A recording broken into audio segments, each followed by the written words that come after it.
Good morning, students. In the first topic, we have learned mainly about static charges, the electric field due to static charges, right? And we have concluded with Gauss law and applications of Gauss law.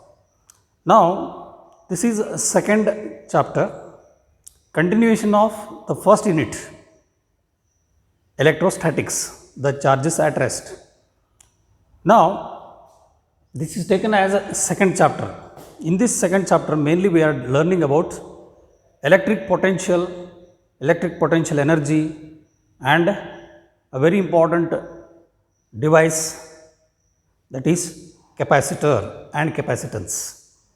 Before we go into the details of what is electric potential and potential energy, let us recall what we have learned last year. We have been introduced what is the meaning of potential energy. Whenever work is done against the gravitational force, for example, if we take any mass from the ground and lift it to certain height, then suppose this is a mass which is taken from the ground and lifted to certain height, then whatever the work is done against the gravitational force is stored in this mass as gravitational potential energy.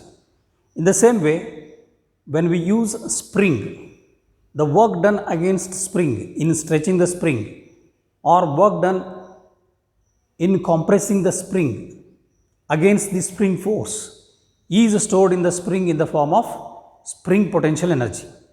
So, we have learnt various examples of potential energies. So, we have concluded whenever the work is done against kind of force like spring force or gravitational force, the work done is stored in the form of potential energy.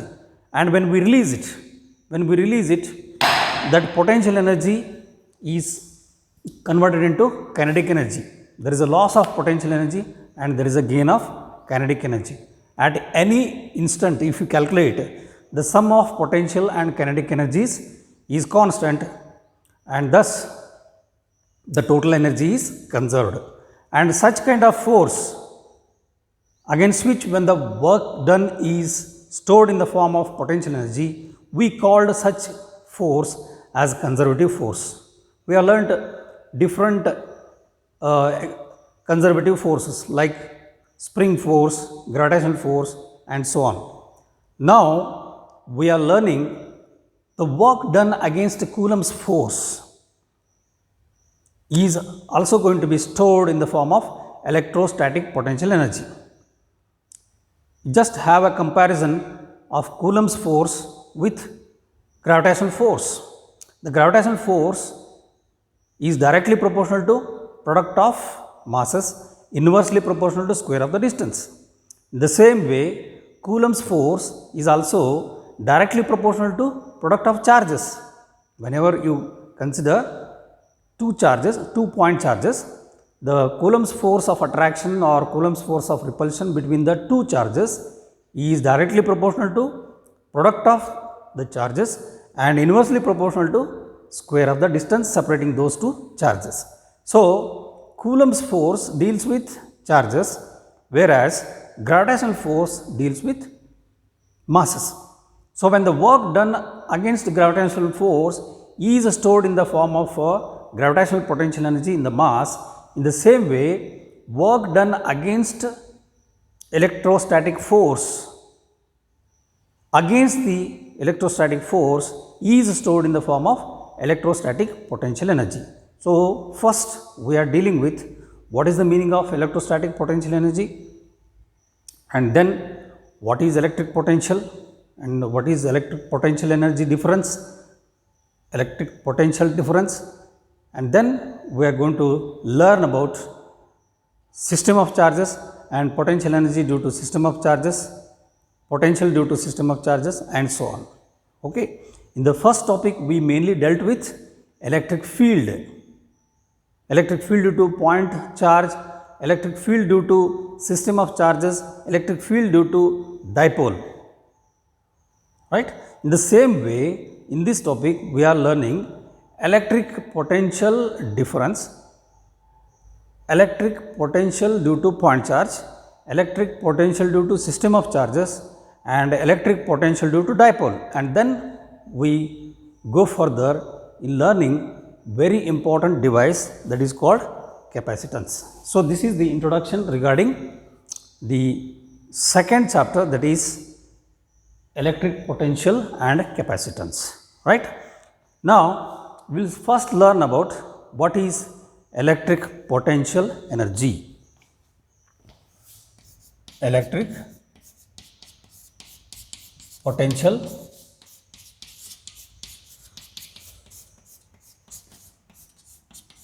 energy.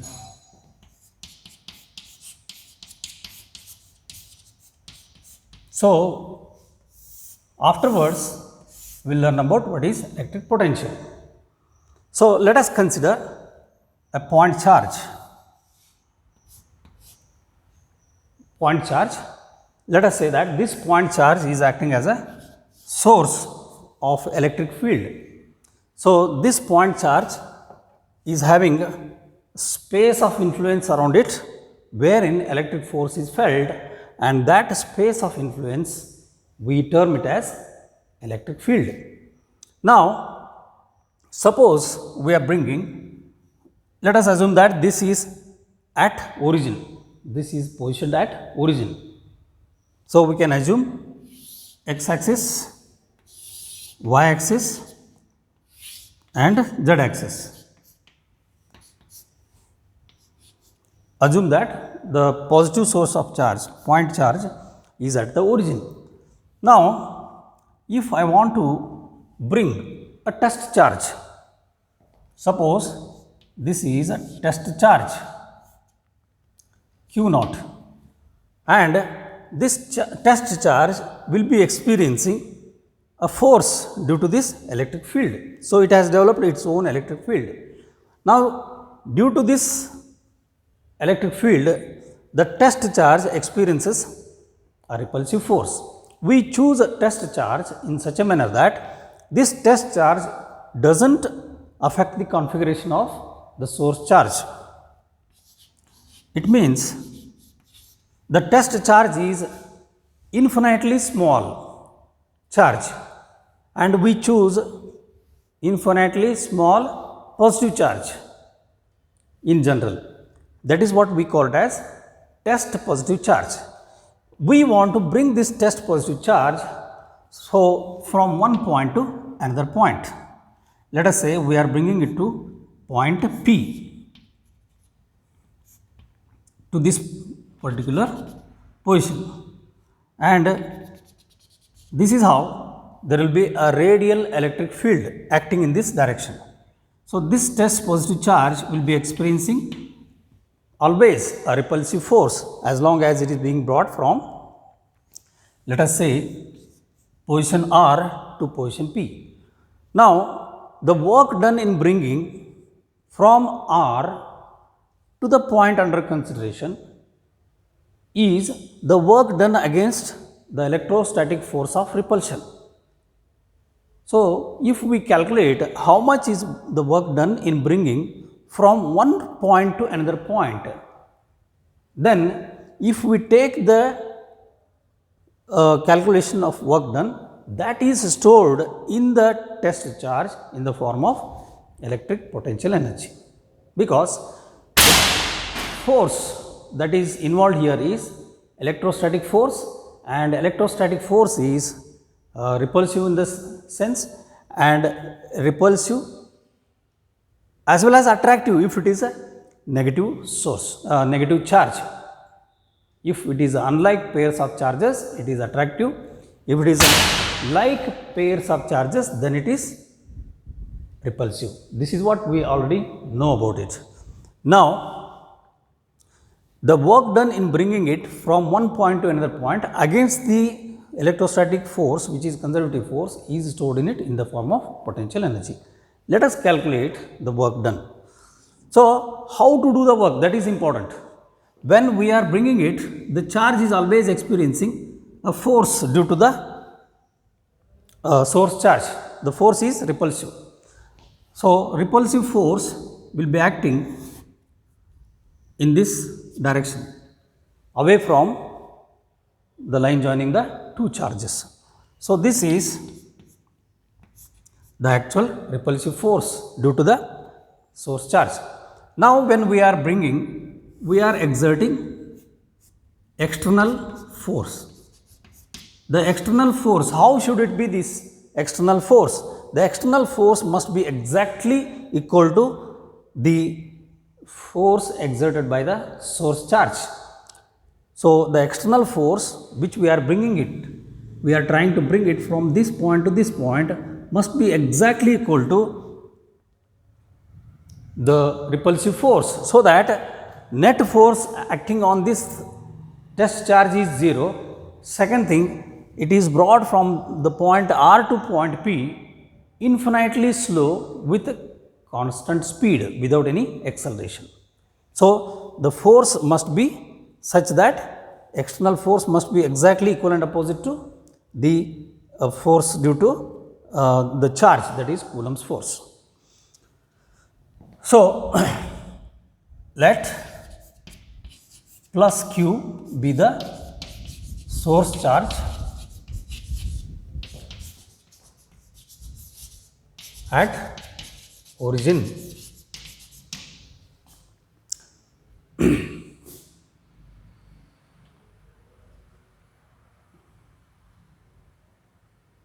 The external force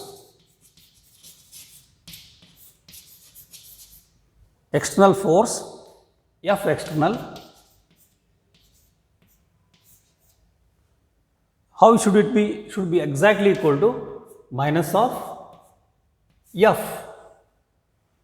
F is the repulsive force acting radially outwards, where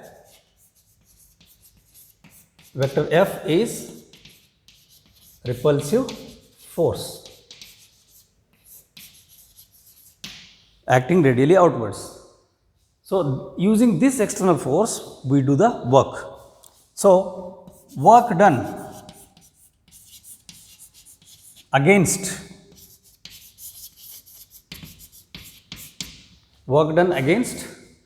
the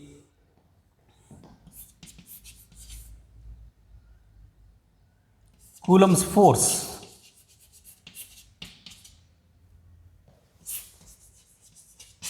of repulsion, in order to bring it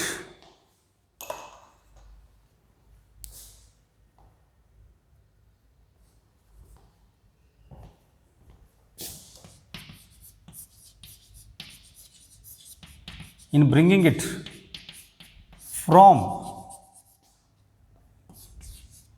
R to P. How do we calculate?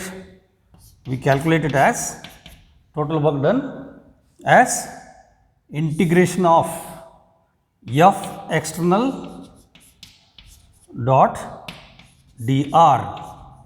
Here we assume dr as a small displacement along this direction, and F external, you see, it is against the Coulomb's repulsive force, and where we have written F external is equal to minus of F. So dr, suppose that dr is a small displacement, right, against a small against the repulsive force F. If F external is equal to F, if external is equal to F Coulomb's force of repulsion here, F in this direction, then F external dot dr gives us small amount of work done in displacing this charge through a small displacement dr. Now if we take from this point R to this point P, what is that total work done R to P? Then if we want to calculate, then we have to add all those small amount of work done dw, dw, dw, dw from point R to point P. That gives us integral from R to P F external dr. Now substitute what is F external. F external is equal to minus of F. So take this minus outside dot dr. So here F dot dr, you can see the F dot dr, since displacement and the force are in the same direction, so the angle between them is 0, cos 0 is 1. So it becomes minus of F dr. So this is from R to P. So that becomes, substitute the value of F. So F here is the Coulomb's force. So if you just substitute the Coulomb's force, what do you get? 1 upon 4 pi epsilon naught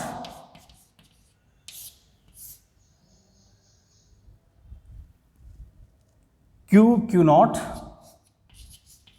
upon r square into dr. So this gives us the actual expression. Now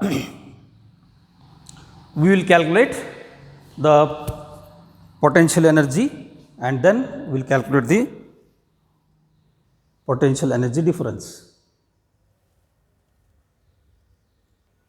So now we will write work done in bringing the test charge from R to P. We will write it as R to P as integral of F external dr from R to P. So F external I have just substituted as minus F. It is exactly equivalent opposite to the Coulomb's force of repulsion. So that net force acting on this test positive charge in bringing from here to here is 0 and it is brought infinitely slow without any acceleration. If it is brought with acceleration means what? The external force is greater than the repulsive force. That should not happen. We want to calculate exact work done. So F external must be equivalent opposite to minus, equivalent opposite to the electrostatic force. So that's how I have substituted F external equal to minus F. Then if you substitute this 1 upon 4 pi epsilon naught q naught upon r square, now we get the result. Therefore WRP is equal to 1 upon 4 pi epsilon naught with the negative sign outside. I have kept negative side outside. Q1, Q2, Q naught you can take it outside, being a product of charges. You are left with 1 upon r square dr from R to P. Now integration of 1 upon r square. The integration of 1 upon r square, if you do it, it is taken as r raised to minus 2. Integration of r raised to minus 2. So if you work it out, integration of 1 upon r square dr as integration of r raised to minus 2 dr, then see here it is r raised to minus 2 plus 1 divided by minus 2 plus 1, x raised to n plus 1 divided by n plus 1. So that becomes r raised to minus 1 divided by minus 1. This is nothing but minus 1 by r. So integration of 1 by r square gives us minus 1 by r. This is the result. Please remember this, minus 1 by r. So if you take that result in this equation, we get minus q naught upon 4 pi epsilon naught into integration, result is minus 1 by r, 1 by r from r to p. So we have to substitute what is the value of r here and what is the value of p, then we get the result.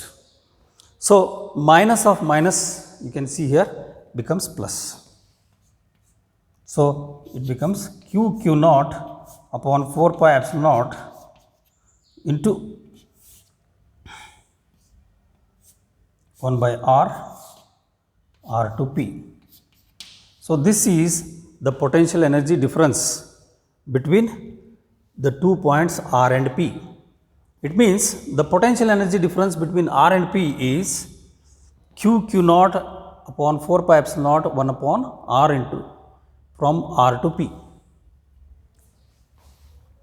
So, by substituting the values of these distances at R and at P, we will be able to get the potential energy difference.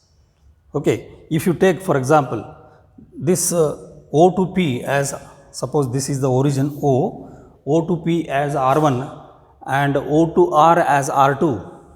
So, you are doing the work from R2 to R1. So, we can substitute the value, right.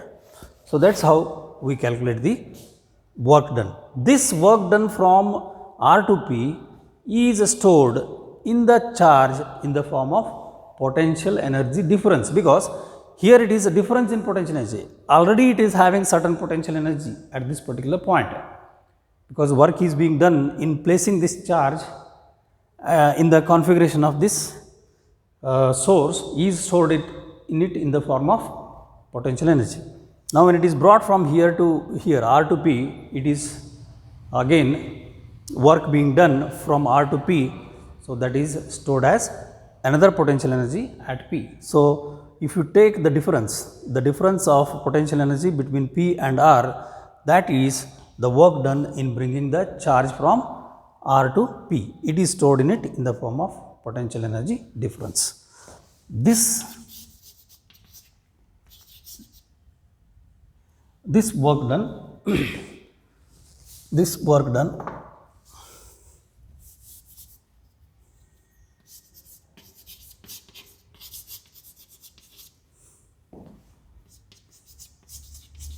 in bringing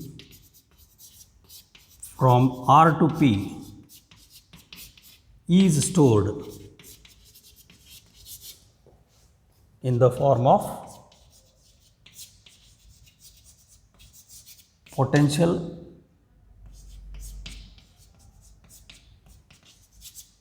energy difference. Potential energy difference. Now, that is how we conclude that the electrostatic force of repulsion is conservative in nature. It is an example of conservative force. Now, the work done against the repulsive force is positive, whereas the gravitational potential energy, here in this case it is electrostatic potential energy. So, the electrostatic potential energy that is stored is negative. How? The work done in bringing the charge against the force of repulsion is positive by the external agency. Positive work has to be done, and we have calculated the work done here is positive. But when we release that charge at that particular point P, see, this is the source which we have considered. Suppose this is the point P which is brought from point R to point B, right. When it is brought from here to here, the work done is positive. That is what we have just now seen. But when you place this charge and release, this is the test charge and this is source charge. When we release it, the potential energy stored in this charge is now converted into kinetic energy, and the charge will be repelled and will be accelerating radially outwards. So, potential energy is converted into kinetic energy. So, what I would like to tell here is the work done in bringing the charge from one point to another point in the electric field against the force of repulsion is stored in it as a electrostatic potential energy. But that electrostatic potential energy is definitely negative. Why it is negative? Because here the work done when it is positive, when you release it, the work is done by the source itself. The work is done by the electric field itself. Therefore, it is negative. So, we have written here work done as minus of F dot dr. So, this is how we got it. So, at P we get after the result, suppose P is at a point R1, distance R1, then we get the result as Q naught upon 4 pi epsilon naught, 4 pi epsilon naught into 1 upon R1, right. So, this work done is positive, but the potential energy here is negative. Potential energy here is negative. Therefore, it becomes minus Q naught upon 4 pi epsilon naught R1. So, that is how we conclude. Potential energy is the work done by the source. The work done by the source is, now it is going to be in such a way that the particle is getting repelled. Therefore, it is negative. Right. So, this is how we define potential energy at a particular point. Similarly, potential energy at R, let us take that position R is at distance R2. Here it is at distance R2 and this one is at distance R1. So, now it becomes minus Q naught upon 4 pi epsilon naught R2. So, this gives us the potential energy at R, potential energy at P. So, the potential energy difference now we can write, potential energy difference we can write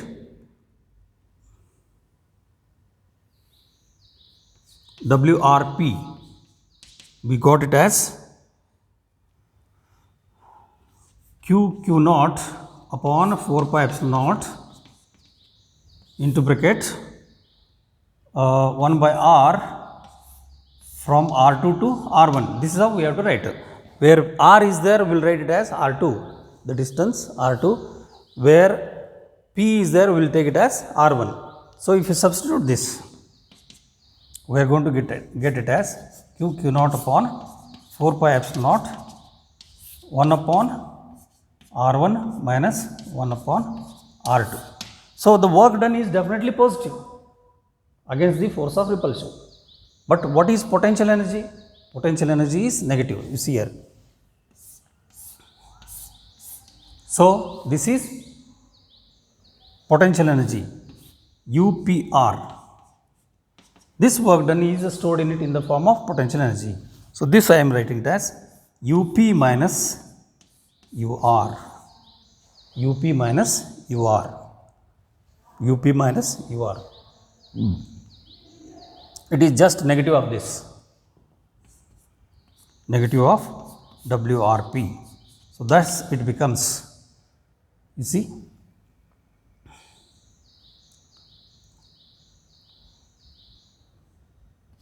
Q naught upon 4 pi epsilon naught R1 with negative sign minus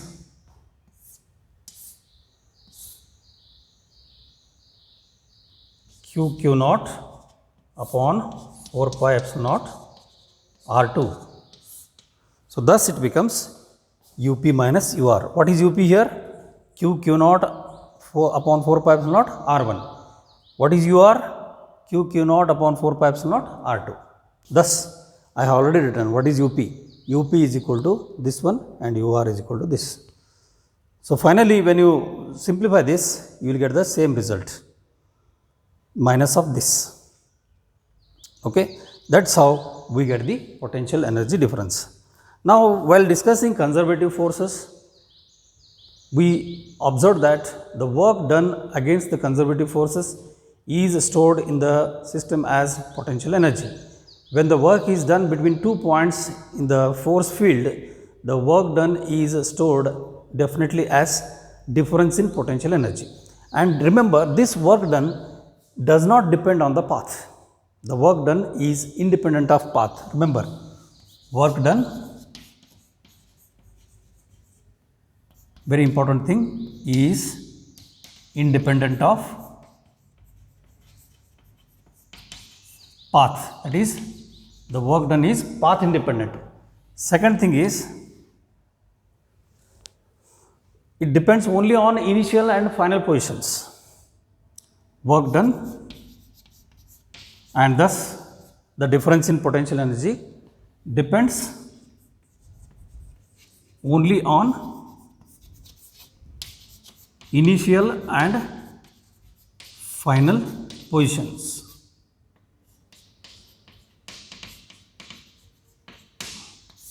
So initial position here is R, final position here is P. Whether you do the work in straight line or in any curved path or in any particular path, circular path or whatever curved path, the work done depends only on initial and final position. So it is path independent. So these are the features of the conservative force, and the conservative force here is electrostatic force. Thus we understood that electrostatic force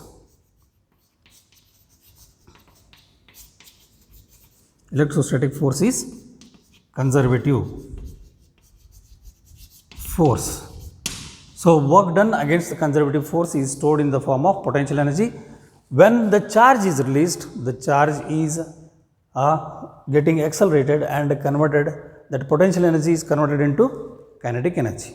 At any moment during its motion, the sum of potential energy and kinetic energy is always constant.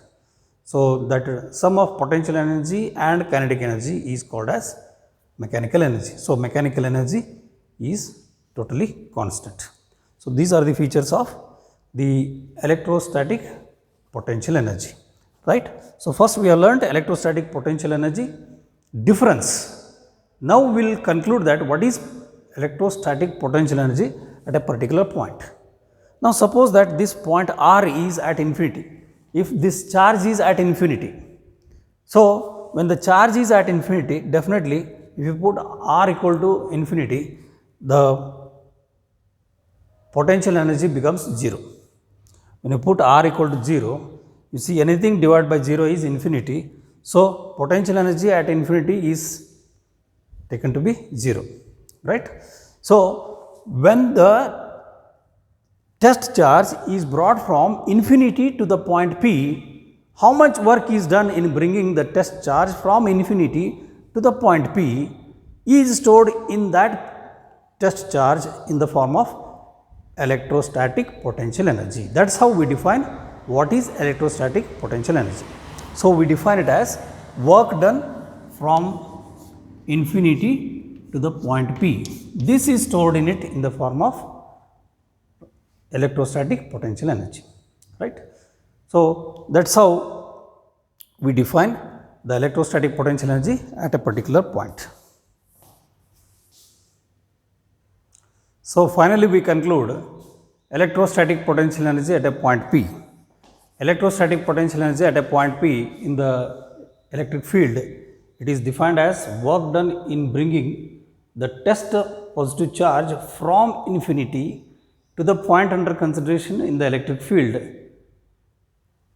without any acceleration, exerting same amount of external force equal to Coulomb's force of repulsion, therefore without any acceleration, with a very slow constant speed from infinity to the point under consideration against the electrostatic force is stored in the form of potential energy.